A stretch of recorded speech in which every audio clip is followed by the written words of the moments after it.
Hey, good morning and good afternoon, everybody. Thanks for joining us.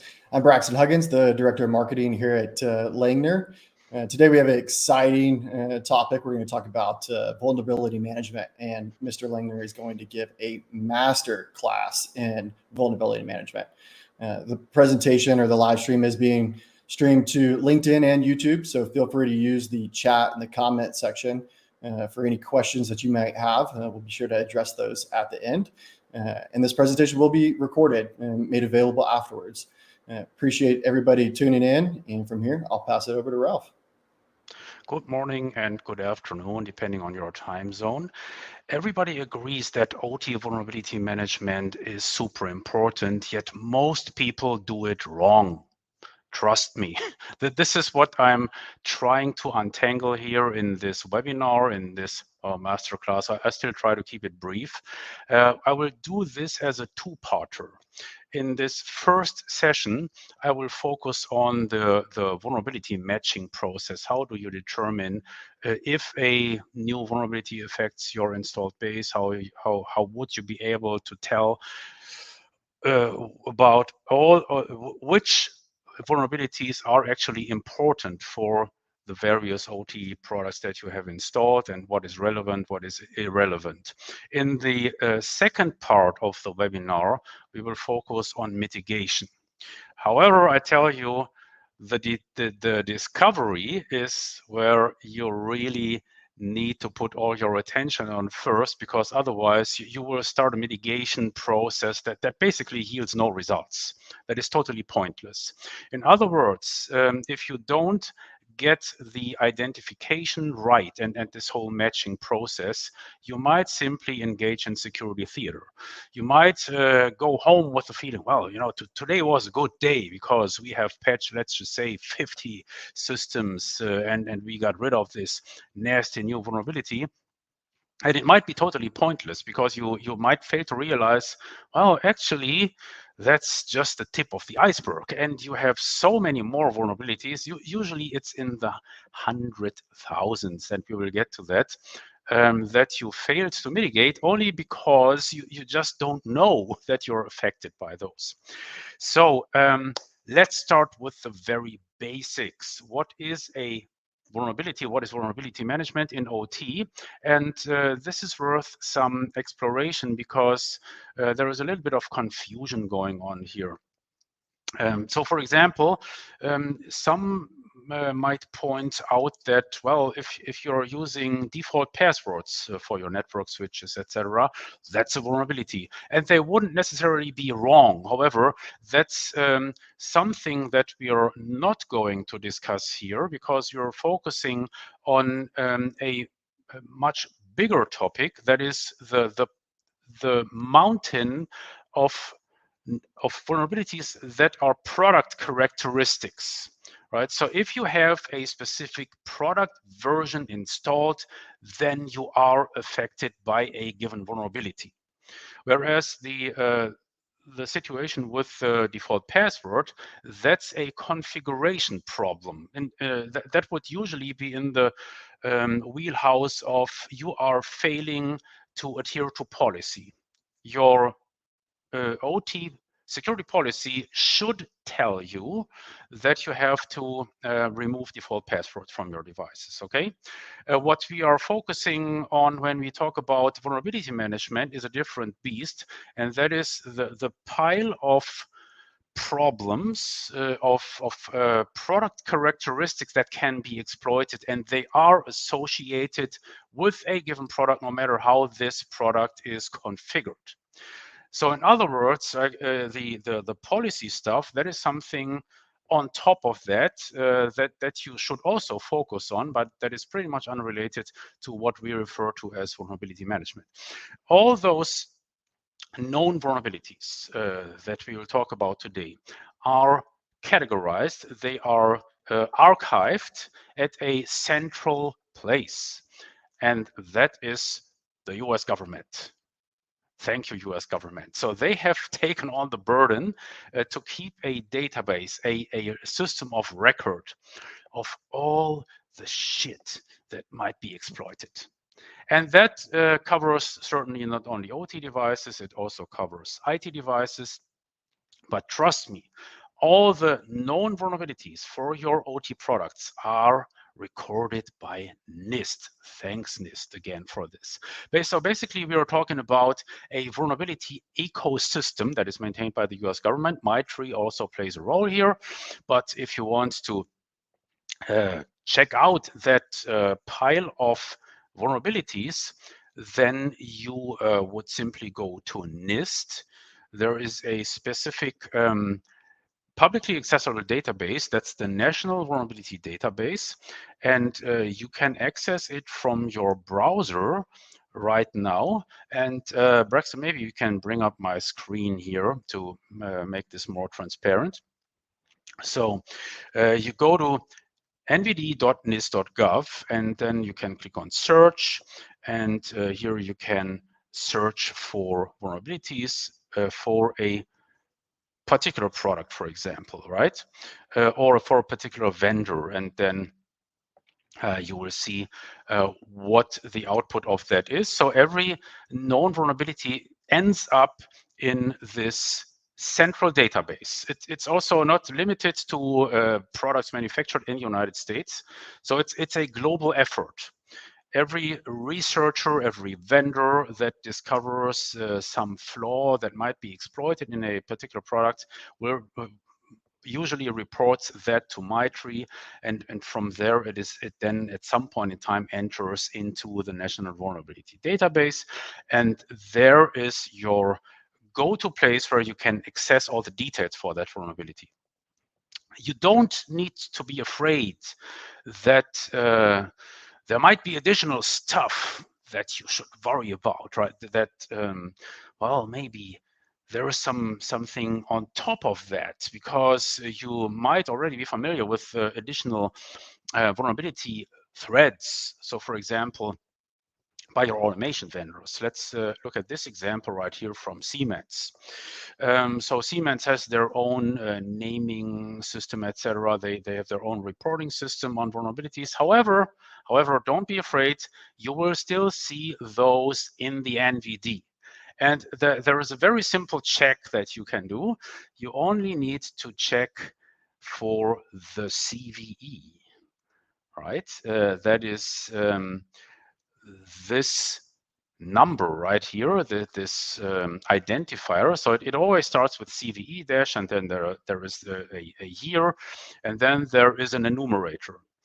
And that whole acronym simply it means the common vulnerability enumeration.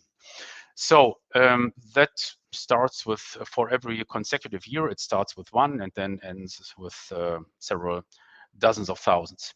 So even though Siemens or other automation vendors might publish their own documentation about that, you will still see that in the National Vulnerability Database.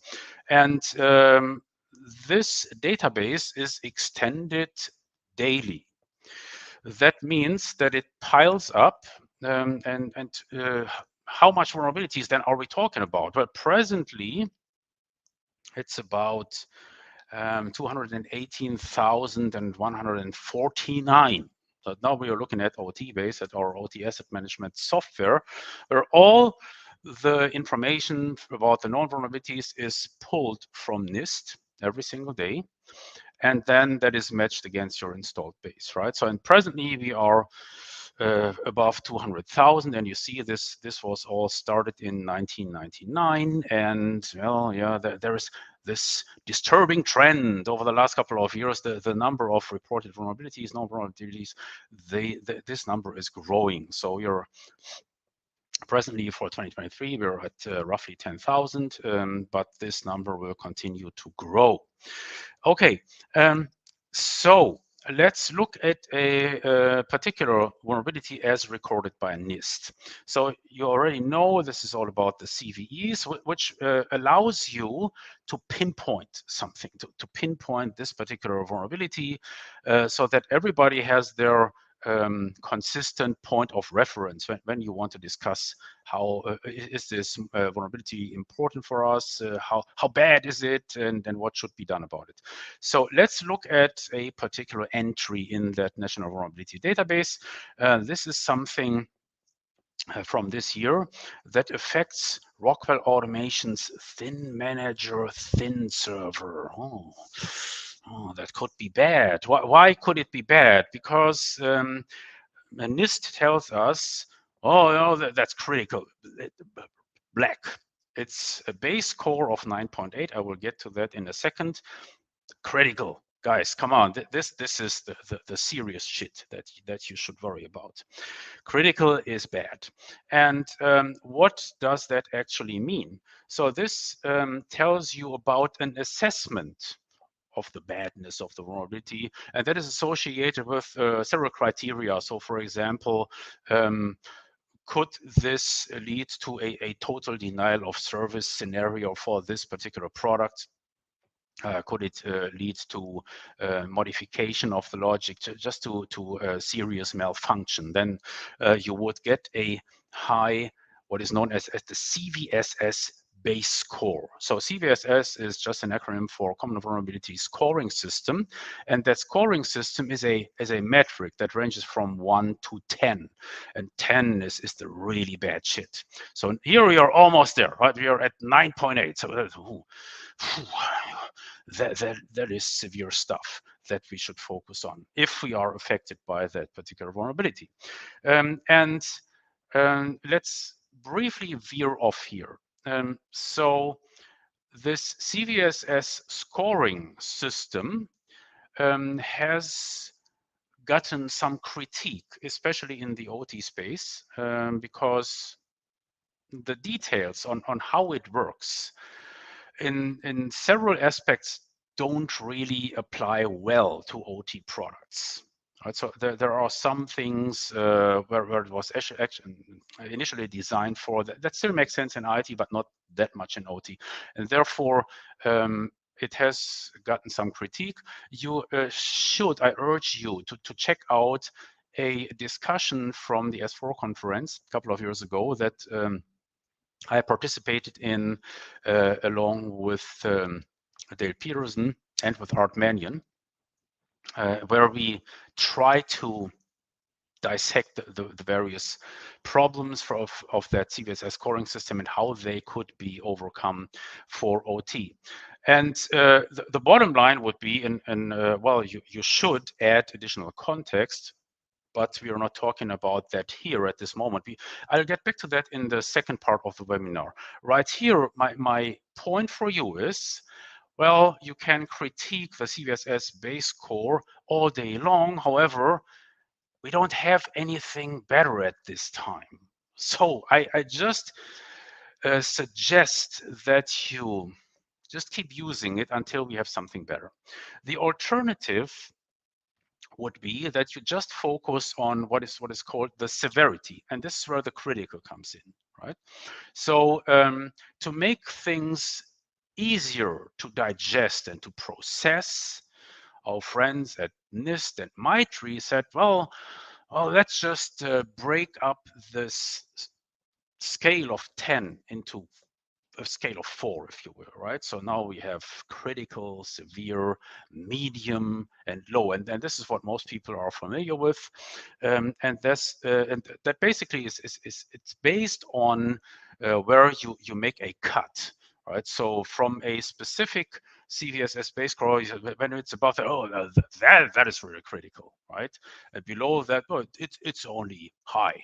It's a high severity, and that might help, but only to an extent. It unfortunately it had led to some abuse, and I'll tell you what I mean by this. So let's go back to OT base, to our CVE workflow, where we would see all the CVEs that affect our installed base. And usually what many people do, that's like a best practice, if you will, from IT, they would only focus on critical vulnerabilities, okay? So you could exclude the high severity vulnerabilities here if you wanted to. And let's just see how this changes the results. So presently, for critical and high, we are looking at a total of 8,400 something vulnerabilities for this sample OT infrastructure, for our sample database. And if I limit the outputs to critical vulnerabilities, it goes down to 1,000. And some people would say, hey, fantastic. Now we have so many, much less CVEs to actually worry about. But that is a bad strategy in OT, and I'll tell you why. So let's include the high severity vulnerabilities again. And go back to, and so you see a couple thousand more. And here is what I want you to focus on. If we would say we limit this to just high severity vulnerabilities, then let's look at the base score here. Sort by base score. Oh, what is that? So what we are seeing here is we have quite a bunch of high severity CVEs with a base score of 10. How is that possible? Is that magic? Well, there is a very simple reason for that. The critical severity, that rating, is pretty new, comparatively new. So I think it was introduced in 2017 or something, right? The problem is, though, in OT, we unfortunately have to also address many old vulnerabilities because our fleet is pretty old in IT standards, right? So we are still using outdated operating systems. We are still using applications that have been installed, for example, in 2015 or even previously, right? So that is the reason why you will need to bother with very old vulnerabilities. They're still there. They have never been mitigated. So, for example, all that shit here, I'm just picking this one out about Adobe Flash Player. Right, so some contractor, some vendor, many years ago, installed a system, Windows PC, that also, for no good reason, had Windows Flash Player on it. Right, and now you are dragging this pile of vulnerabilities for Flash Player with you, and that goes back for let's just say 15 years or even 20 years. That is the reality of OT. So for that reason, you would not just focus on the severity, like critical, this is where we make the cut. But this is another point where I can make the argument, well, the base score should not be ignored, right? And then if you just if you use OT base, then you could simply say, okay, so we include high and critical, and then if we want to, we can sort by base score, and then we get a lot of shit with a base score of 10, and it doesn't get worse than that. Okay, and again, this is just about the matching. In the second part of the webinar, I'll tell you what to make out of that, because you will quickly see, again, if you look at this number, so for our sample database, in our database, in this case, we have, I think, 6,000 or 7,000 typical devices, typical configurations that you find in OT environments. And those devices are affected by roughly 8,500 CVEs with a high or critical severity, okay? That is much more than you could process or mitigate within the next 5 years. And that already brings us to a very important characteristic of that whole OT vulnerability management game in the OT space. You will see much more CVEs than you have ever dreamed about in your worst nightmares. So far, you have only seen the tip of the iceberg. And usually how that goes is, well, you have, or somebody told you, maybe by email, or you have noticed on LinkedIn or on Twitter, oh, that there is this new nasty vulnerability. Oh, that is something that we have to address. And then you start your vulnerability management process.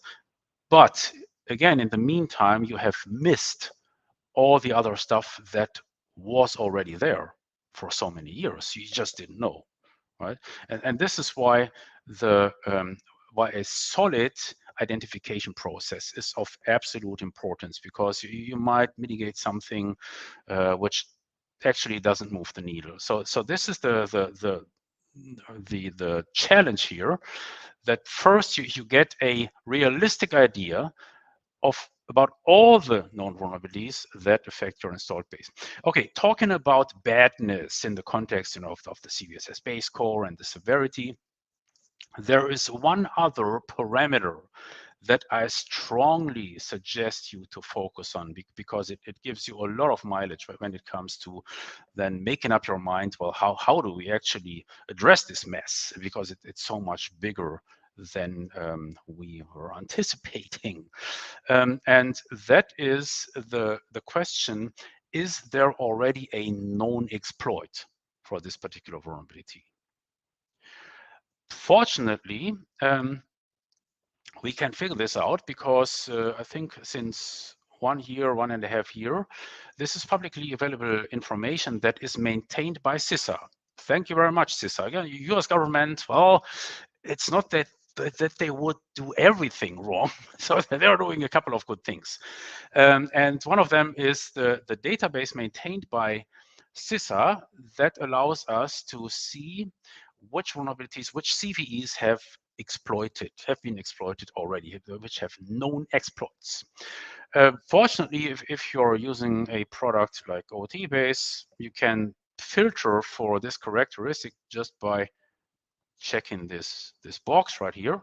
And boom, all of a sudden that number goes down to just 246 CVEs. Okay, but so you see the point, but that's a big relief, it seems. But still, I tell you, it's still more than 200 CVEs with a critical or high severity with known exploits.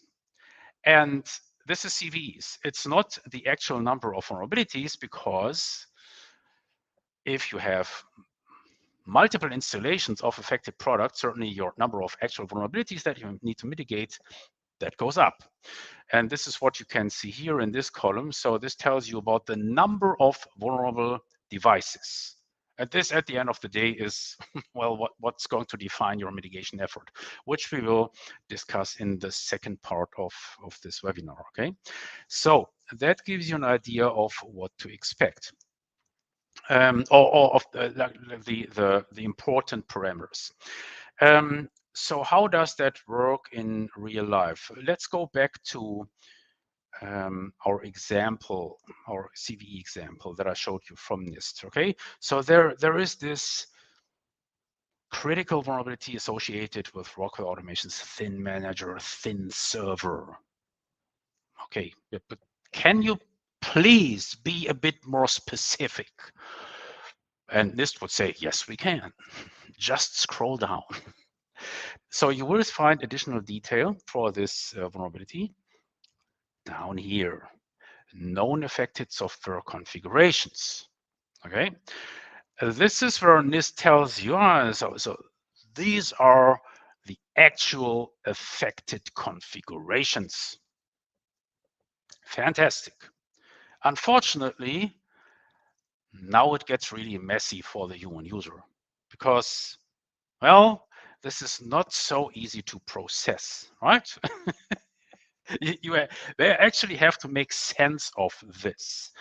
These are the details that will tell you how to identify if your installed base is affected or not. That's a challenge, I would say. Let's look at another sample here from the NVD. This one is for Rockwell Automation Kinetics 5500 VFDs. And are running version 7.13 and may have, they may have Telnet and FTP ports open by default. That's not good, because that could be exploited easily. And so that's also rated critical, base score of 9.1. So how do you figure out if you are affected? Again, here are the configuration details. Okay, so what does this tell you? Oh, that's going to be a stretch if you want to process this information by human users. And you could also figure, well, how many people would I need? What is the required effort here? I tell you one thing that's pretty simple. Well, not even a Chinese sweatshop would be able to process this in reasonable time frame. That is a total no-go. If you want to be accurate in your vulnerability assessment as it affects your global installed base, this will never happen in a manual effort. And why am I so confident? Because it even gets worse. So let's just assume you have figured this out. Oh, I finally made sense out of the CPEs, as they are called, the common platform enumerators. And by the way, these are no longer even intended for human consumption. These are intended for automated processing. This is the basis of what an automated product that does vulnerability management, like OT-based, actually uses. So the automated product does not think about looking at this plain text here. That's totally irrelevant. It is exposed to the human user, but it's not used for the matching process. We only look at these CPEs, where the O stands for that's the firmware version, and the H is for the hardware identifier. So that is some complex stuff here that a human user cannot realistically process. The problem is, it gets much worse than that, because you also have to factor in that these CVEs, they might change. Guess what? They might be revoked. They might be rejected. Oh, sorry, guys. No, we messed that up. Sorry. I mean, nice that you try to mitigate, but you no longer have to bother with that. So that is a real possibility. And that my point is here, you also need to be able to make a judgment about, well, is this actually a thing? Because just the fact that it was in the CVE database at some point in time doesn't mean that you really still need to put an effort in mitigating it, right? So it might have been rejected already. The severity might have been moved from critical to medium or whatever, or, and here is another point where it gets really messy, well, it might have been mitigated for some devices already in your installation because they already have the patch. So what is this patching business all about? The patching, and now we can get rid of the screen share here for a second. The patching basically affects your Microsoft products. So for your operating system, as long as it comes from Microsoft, and for your Microsoft Office products, you know how that works. Microsoft every now and then gives you patches that address hopefully all of the latest vulnerabilities. And that means in your assessment, in your identification process, you would need to know how many of your Windows PCs are not patched yet for this particular vulnerability. Some may already have been patched, others may have not. This is a very relevant problem in OT, because usually in OT you don't see standardized, consistent patching processes as they are known from IT, where your Windows boxes are patched automatically. doesn't work in OT because you cannot simply change the configuration of any Windows PCs in OT. You cannot simply automatically reboot these systems. That's going to get you in trouble, but that's a known fact for so many years. And that's just one of the reasons why you don't see a consistent patch procedure in OT. Therefore, that means you have a new problem. You need to figure out, well, which ones of our Windows boxes that are in principle affected by the CVE are still vulnerable, because this is what you need to focus on for your mitigation effort, right? Now, how do you determine this? In that respect, the NVD doesn't help you a bit. The NVD doesn't tell you, oh, that KB so-and-so, that fixes the problem. NIST doesn't tell you about that. Micro doesn't tell you about that. Microsoft does. So you could then go to Microsoft, to their webpage, and identify the various KBs that might be needed to remediate a particular vulnerability. And so now you're getting the point. Well, how many people do you want to put at that job? It even goes gets worse. So I could go on. Think about the new Microsoft operating system where all the individual patches are no longer exposed individually, right? So you would know that cumulative update, which KBs does it include? And that is something that no individual corporation could process with reasonable resources. So that is the problem at hand here. And the solution is very simple, or I could reframe the problem. The vulnerability scenario for OT is something that you cannot reasonably approach manually in a manual with human labor. That's gone for a couple of years now. That doesn't make any sense. And that is why I said in the beginning, in the intro, you're most likely you're doing OT vulnerability management wrong. Because if you are doing it as most people, I've heard about that new set of vulnerabilities from Siemens. Oh, we need to take care of it. Yes, you do. However, if you think that this actually changed something about your attack surface to the better, in the big picture, you will most likely be totally mistaken. And that's sad. That's the sad reality for the vast majority of OT asset owners. So they tried so hard to identify, well, for that last batch of Siemens vulnerabilities or Rockwell vulnerabilities, where are these configurations? Where do we have these devices? And you don't get the response from all your maintenance guys. They still haven't responded for a year now, and so this vulnerability is still unmitigated for so many sites. Yeah, but relax, buddy, relax. I can tell you, because even if you will remediate this vulnerability, there is a pile of other vulnerabilities left that you just don't even know about. So the bottom line here is that vulnerability management is a thing, a process that can only be done, the identification process can only be done automatically. You don't have any chance to succeed if you wanted to approach it manually. If you don't have automation, I would say, don't even start about such an effort. And you have to mitigate those latest CVs. That's another thing that our customers learn rather quickly. So usually, here is how that goes.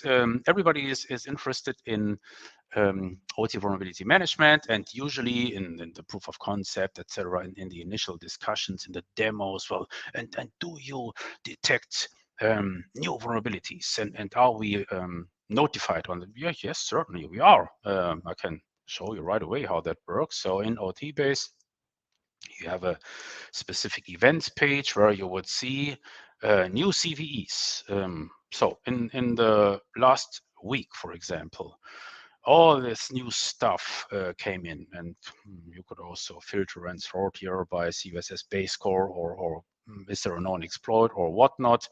And then if you want to get details, where are those devices that are affected? I could see those right away in that list down below here. So yeah, we show all of that by the click of the mouse. However, this table here, this view, doesn't give you much, because you remember the number of CVEs that you have seen earlier, 8,000. Okay, so now you're telling me you want to so these 35, that's the important stuff, right? No. Why would they be? Right? So this doesn't make a lot of sense. And again, this is what our customers discover early in the process. First, they think, oh, that's super important, the latest vulnerabilities, but actually it's not. In OT, it's not. Trust me. You will see this pile of old vulnerabilities that you never knew about existed. And then OT-based will give you some angles on how to actually make that manageable, and how to identify the big stuff that you should really focus on first. And this is something that we'll get to in the next webinar. So I strongly suggest to rethink your strategy here. If you don't have automation for giving you the basic data, where are the affected devices, etc. Are those probably already patched or not? You are lost. You are simply lost. Just to give you an idea, in order to arrive at all those CVEs that you have seen, right? For our sample database of roughly 6,500 devices, to generate that table, which we do every 24 hours, that involves several billion computations, logical operations, etc. Right? Several billion. How many people do you want to throw at that job? It's impossible. Good. So one other thing I believe is important in order to get a good understanding of how this is done in real life. In IT, I'm confident that many viewers are familiar with IT products that also do, as they call it, vulnerability scanning, vulnerability management. And oftentimes, the identification logic is based on the concept of a singular vulnerability scan. Like at some point in time, somebody in the IT department decides, well, now we're going to do a fresh vulnerability scan. And then I always envision, well, there is this big red button there, the vulnerability scan button. And then they said, oh, now we are doing it again, and just guys, buckle up, strap in.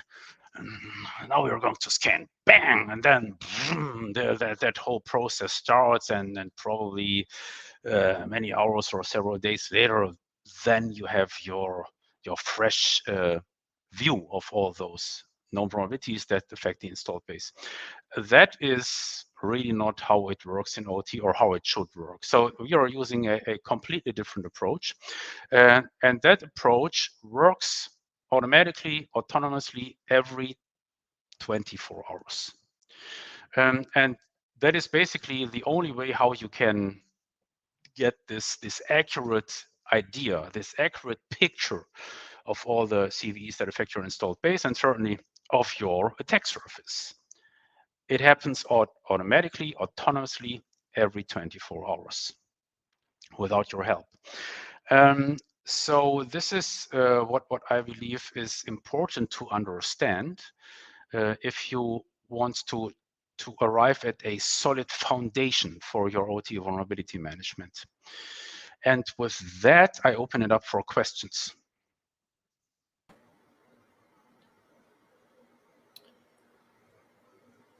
Thanks, Ralph. And so while some of the questions come in, unless we have a shy group of students today, I encourage everybody to go over to the website and download our latest white paper on vulnerability management specifically, and then definitely browse all the different videos on YouTube that Ralph has produced. There's some great content there.